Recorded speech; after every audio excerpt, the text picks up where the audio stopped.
Hi, this is Rex Mendoza of Ramper Financials. I think all of you know I'm a member of Brother Bo's Mastermind Group, and we do this Facebook live sessions. You know, the last time we did it, I was with Brother Bo, and quite fortunately or unfortunately, he's in Australia right now. So, Brother Bo, I hope you're watching out there. So I'll be doing this alone. Yeah, we're live, but the conversation's not going to be there. So think about it as a monologue. But you see, I really wanted to do this because I'm going to be coming from a different angle today. A lot of people think the people who get successful are the guys who always go into business, get into big investments and all that stuff. Pero paano naman tayo, yung mga kagaya ko? You know, I really wanted to share my story with you because it's very, very important. I'm not that guy who got into entrepreneurship very early.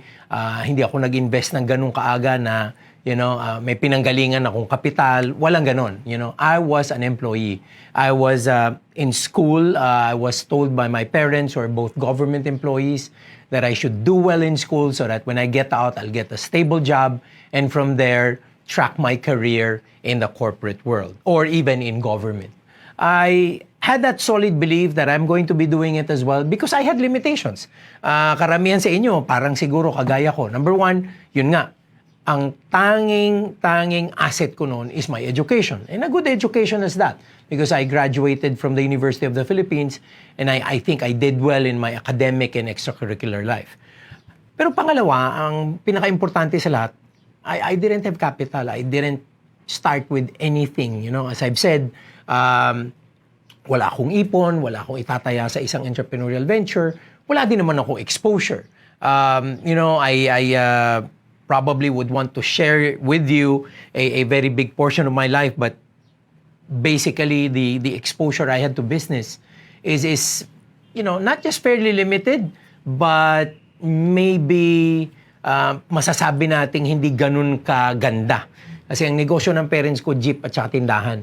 So parang ang feeling ko noon, sobrang tinding trabaho for barya. You know, ganun ang nangyayari. So sabi ko, if I do well, I'll be out there, I'll be an executive, earn much money, and become filthy rich. Alam natin, hindi madaling mangyari yon, and then that's the reason why, you know, I got myself into my challenges para dun sa mga hindi nakakaalam. You know, my first job was at Film Life. I was in the group insurance division. I was, you know, starting at the very first grade. You know, talagang ika nga start-up level.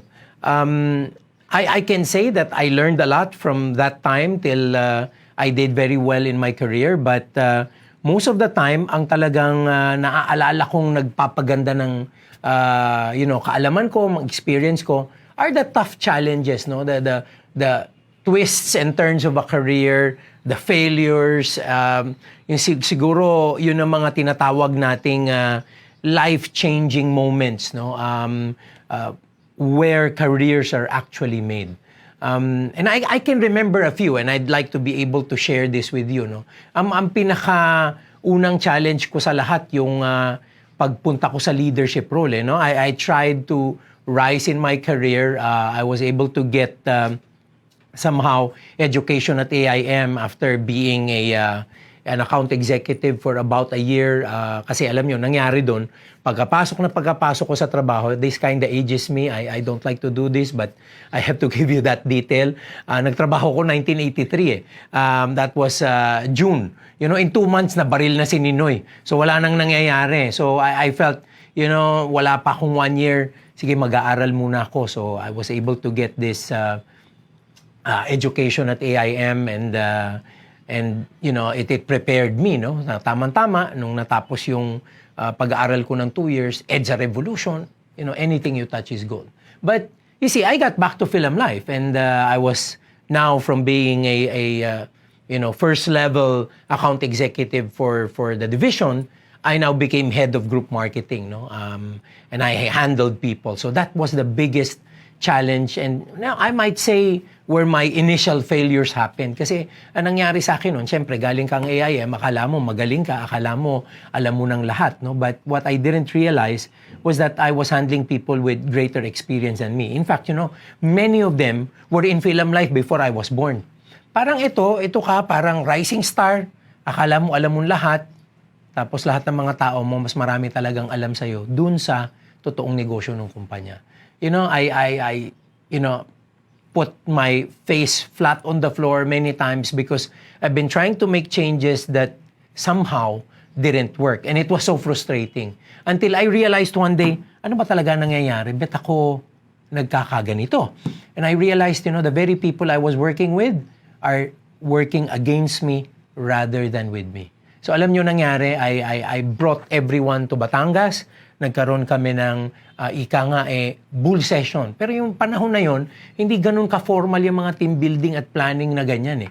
Ang mga nangyayari noon talagang dadating kayo sa isang resort, maglalagay kayo ng 2 case ng beer at mag-uusap kayo.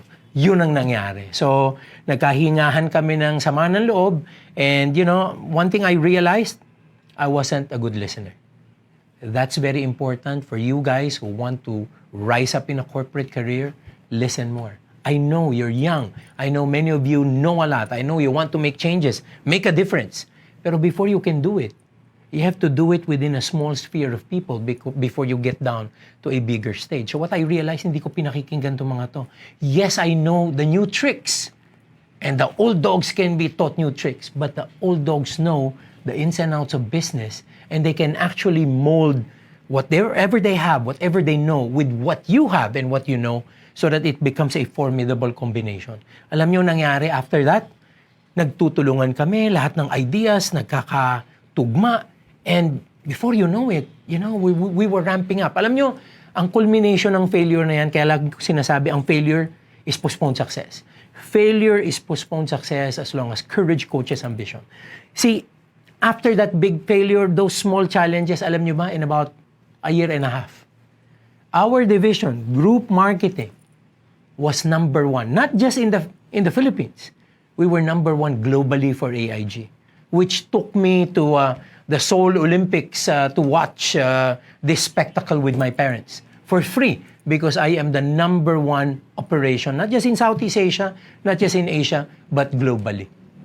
So talagang yung challenge, kailangan tingnan natin yan, yung problema, as an opportunity to make a difference, as an opportunity to change our ways.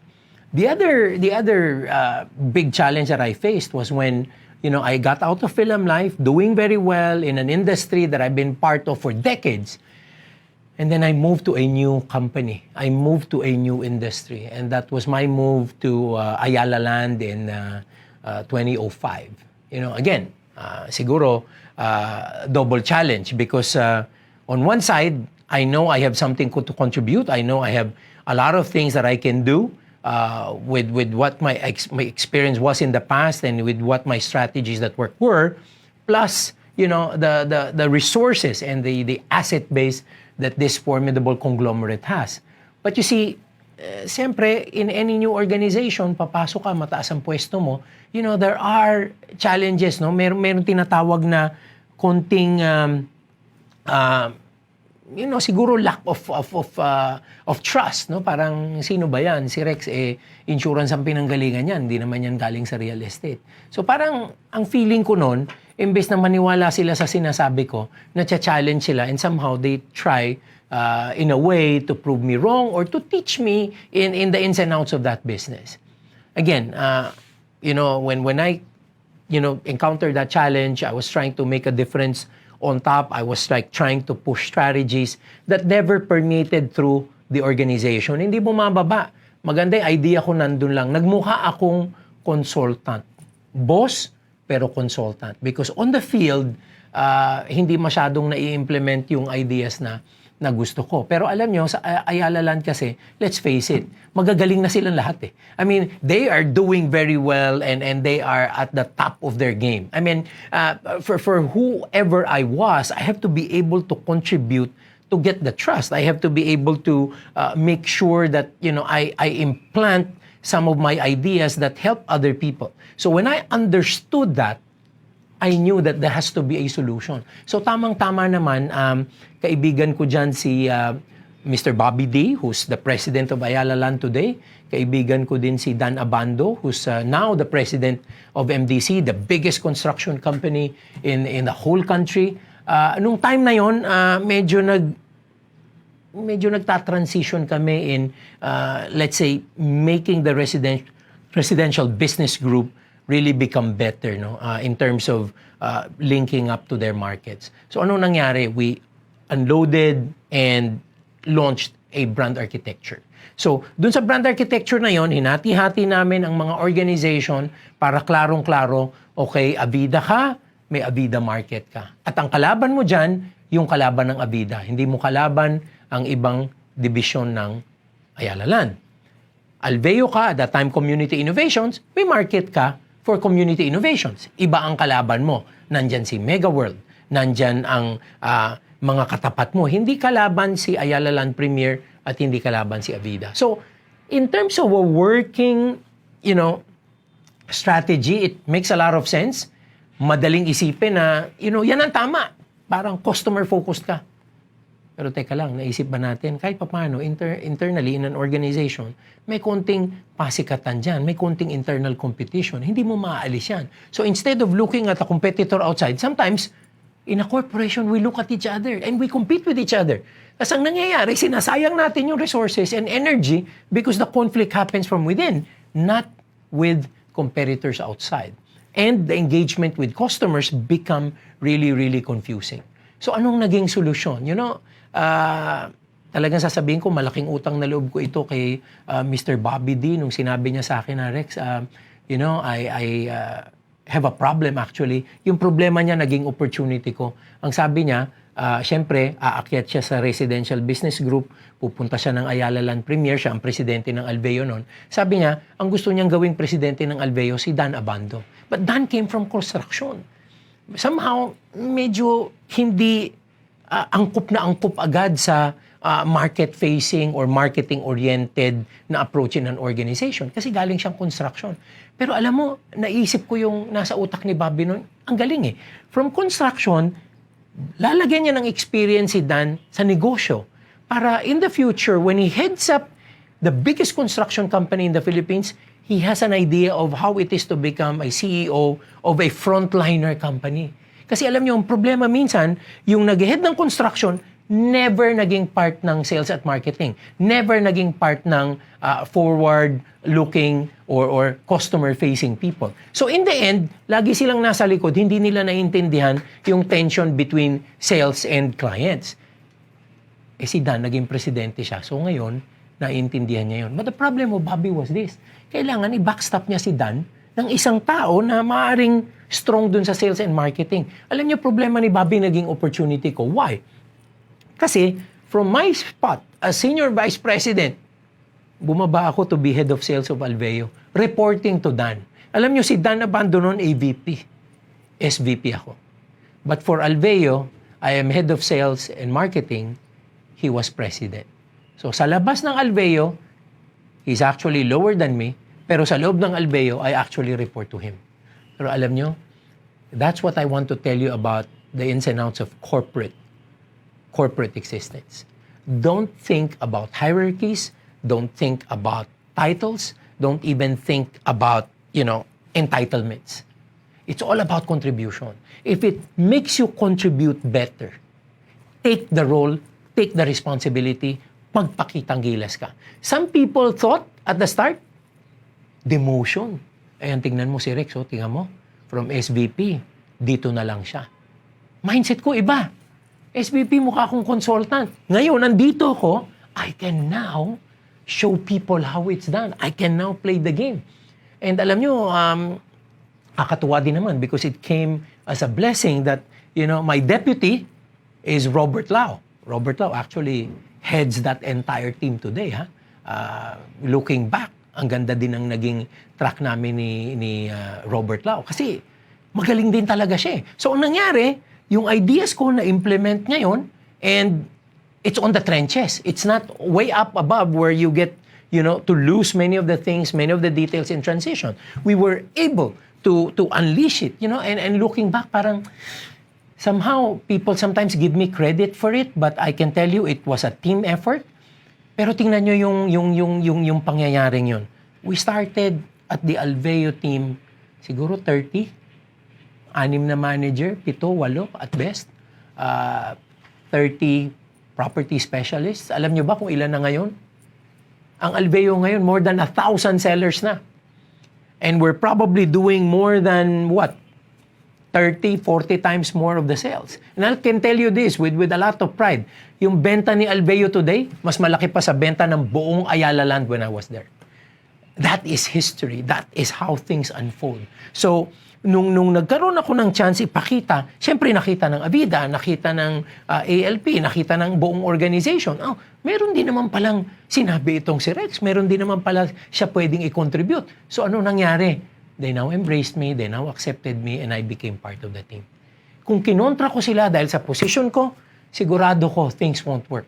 Kung kinontra ko sila dahil sinasabi kong mas mataas ako o senior vice president ako, mababa posisyon mo, makinig ka lang, there will be such a thing as sabotage. And because I was one with the group and I forgot the title, I forgot the rank, ano nangyari? Barkada lang ako. At pag barkada ako at nagka-problema, naririnig mo kagad dahil sinasabi sa'yo. Many of you guys who are holding middle management positions or even higher level management and executive positions, sometimes you don't even know what the problem is kasi hindi nakakarating sa'yo. When you're close to your people and you treat them as family, you treat them solidly as a team, problems go up, it gets to you unfiltered, and it gets to you with the real nuts and bolts of it so that you can address it squarely. So, yun yung mga challenges at mga bagay na naisip ko na pwedeng makatulong dyan sa marami sa inyo. But let me tell you this, and this is why, I have to share this with you. Sometimes many people think, the road to wealth, the road to prosperity has to be through business, has to be through investments. At pag lowly employee ka, wala ka ng chance. Mali. Marami po sa atin dito nag-uumpisa. Many of you are just like me. No capital, sometimes very little experience, no network. Paano ka magne-negosyo? Paano ka mag-i-invest? Kulang kaalaman mo, kulang ang network mo, kulang ang connection, wala ka pang pera. Saan ka mag-uumpisa? I started there. Humbly, I would tell you, I didn't have that. I started here. Pero huwag kayong mag-iisip na success is the exclusive domain of entrepreneurs and investors. Employees, executives can be very, very successful. Alam niyo po, ang mga mentors kong iba, they've been employees and executives their entire life. But they're good ones. And I'll tell you, may mga mentors po ako na ang kinikita sa isang buwan, mas malaki pa sa net income ng ibang negosyo. And they have the trappings of a corporate life. A company car, a company driver, yung iba may bodyguard pa. So hindi ko pwedeng sabihin hindi sila mayaman as an executive entrepreneur. So they make it. But you see, let me share with you what happened to me. I didn't stop there. I eventually became an entrepreneur and I also became an investor. Starting from this, and I want to share that with you. The fact that you can start being an employee, you can actually build up capital because may sweldo ka at maitatabi mo ang portions of that. Number 2, you can start building your network.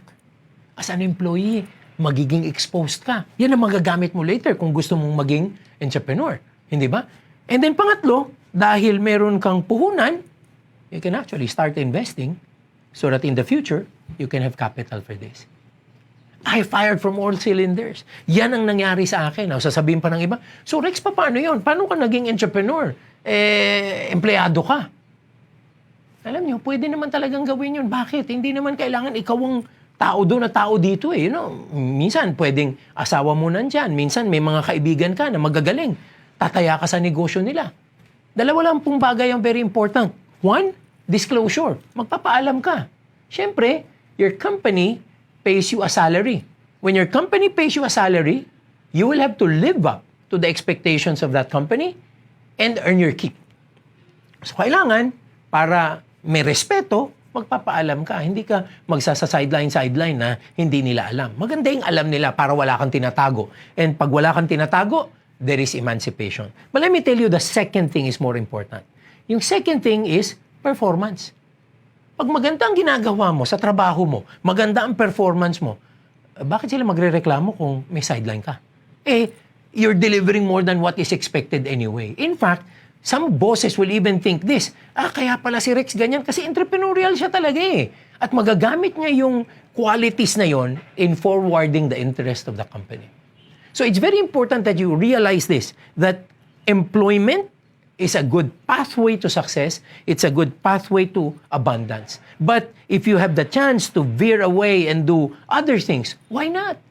You know, God always opens a lot of doors for us. Sometimes we don't even notice those doors, and that's why we don't take advantage of those opportunities. But let me tell you, it's very important that you know that whatever you start with can be a good thing that you can push forward and have as a stage to unleash who you are as a person, unleash what you know, and make sure you be able to succeed for the benefit of your loved ones and friends. So it's very, very important to me na wag natin pilitin. Minsan, may talagang mga tao pang employment eh.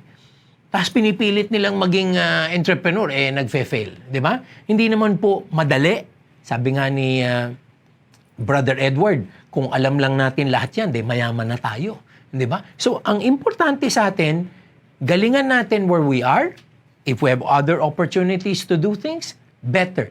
But, very important, alam mo kung saan ka nanggagaling, alam mo ang sitwasyon mo, you treat it as platforms of opportunity to lift yourself to a higher level. Pero alam niyo, di pa ako tapos, ang dami kong gustong i-share. It's just that, medyo ang daming comments, ang daming can I read questions now? I'd really like to be able to read these comments and questions from you para naman at least alam natin na, number one, nakikinig kayo, at number two, I can also get to what your concerns and what your interests are. Okay, so ito, number one question from Mark. Okay, this is great. I'm a call center agent earning 25,000 a month. Currently, wala po akong investment.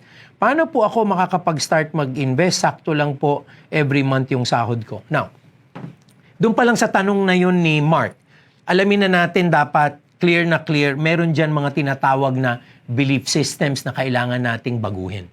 Number one, sakto lang po ang sahod ko. Okay?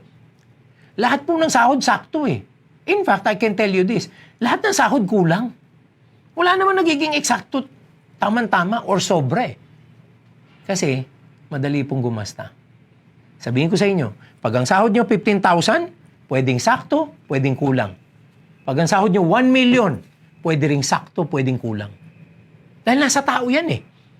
Okay, sasabihin ko sa inyo, may sumusweldo ng 12 to 15,000 na nakakapag-invest. Pero may sumusweldo ng 1 million, isang buwan, na puro utang. Paano nangyari yun? Kasi Mark, nasa sayo yun eh. Alam mo, ang sweldo, hindi kasya. Pinagkakasya. Di ba? Hindi nyo napansin, ito yung, alam nyo, ang talagang details nito, i-share ko sa inyo much later on. Pero ang feeling ko, naiintindihan dapat natin na,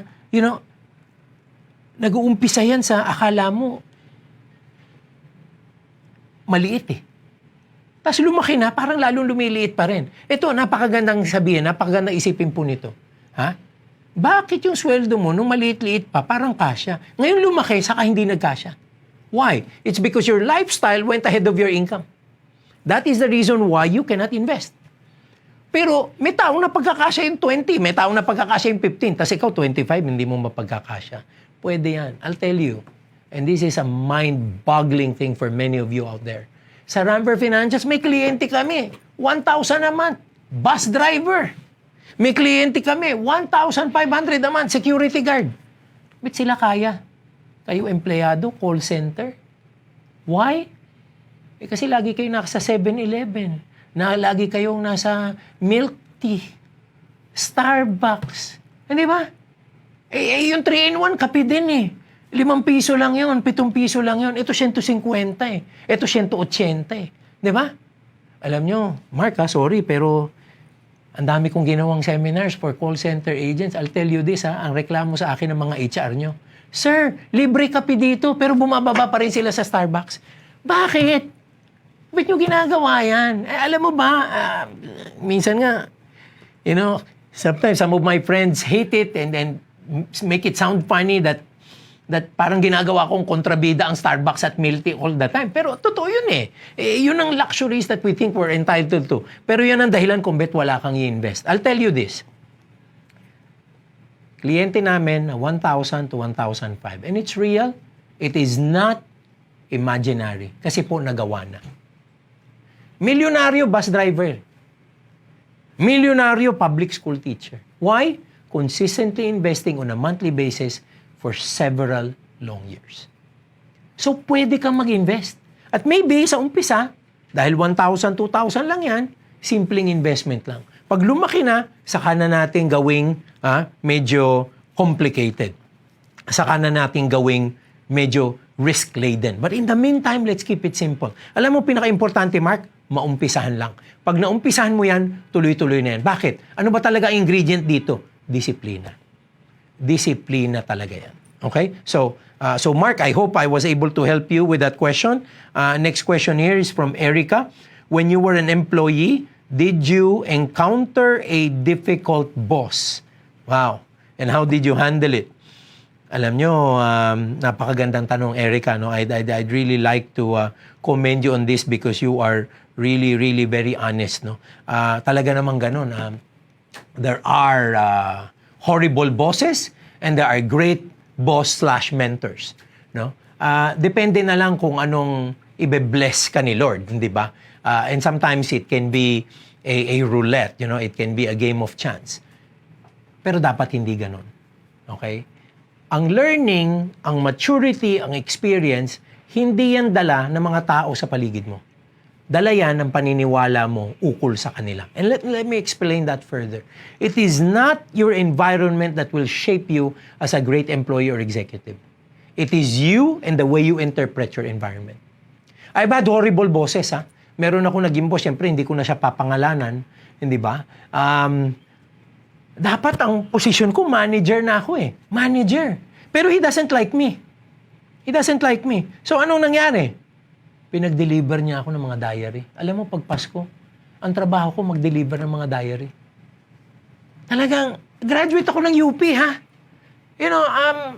mabigat din naman ang naging pinag-aralan ko, pero, pinag-deliver ako ng diary. Di ba kung sa ibang tao yun, mainis ako, hindi ko yan gagawin. O itatapon ko yung mga diary. Pero ano nangyari? Naisip ko, magdi-deliver ako ng diary. Sino ba itong mga dinideliveran ng diary na to? Finance managers, their accounting executives, their CEOs, their CFOs, their HR heads. Instead of giving the diary to the guard, to the secretary, or to the reception area, why don't I stop by and hand it over to them directly? Naisip ko yun. Tapos alam nyo, nangyari, conversation start. Kasi may regalo akong dala di ba? So, we start conversations. And you know what happened? They became friends of mine. And then later on, alam nyo naman, dahil salesman na tayo, at that time, medyo nalalaman na natin that the road to pathway of success in my area then was sales. Dahil kaibigan ko na-upsell ko yung mga kanilang group insurance benefits na improve ko.